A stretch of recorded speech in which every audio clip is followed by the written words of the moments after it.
So what is this magic gym powder? Gym bros take creatine. Pilates girls take creatine. Your boyfriend takes creatine. Your ex probably takes creatine. But if I ask people what exactly does creatine do inside your body, they would stare at me like this. Because creatine is way weirder than people think. And the craziest part, you're basically marinating your muscles. The reason creatine makes you look muscular is mostly water. Your muscles are basically getting hydrated for aesthetics.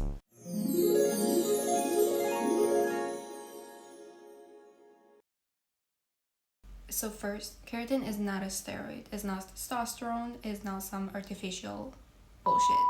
Your body literally makes it. You also get it from food, mostly meat. What does it actually do? Okay, so you have to imagine that your muscles have this tiny rechargeable battery. And when you move, lift weights, even yap, your body uses ATP for that energy. But ATP runs out fast, like within seconds of doing intense exercise. And basically, keratin helps recharge this battery faster.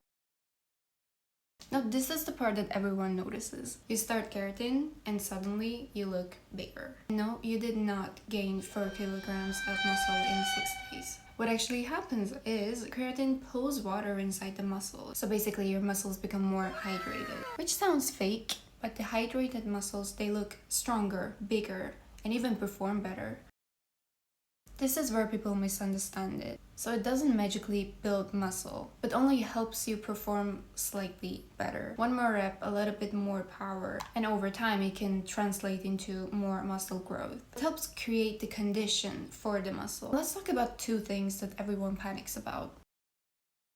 Hair loss and kidney destruction. Literally. The hair loss thing comes from one small study, and the internet literally turned it into like you're gonna be bald by Thursday.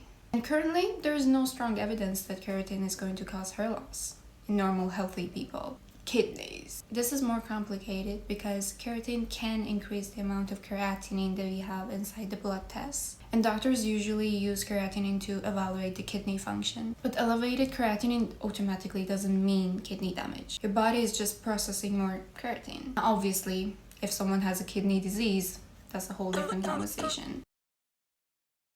Honestly, not necessarily. If you train hard regularly, yeah, keratin is one of the most evidence-backed supplements that we have. But if you barely move, keratin is not going to transform you into an anime character. But it's also interesting for vegetarians, vegans, maybe even cognitive research. So basically, it's not only for giant gym bros in tank tops screaming.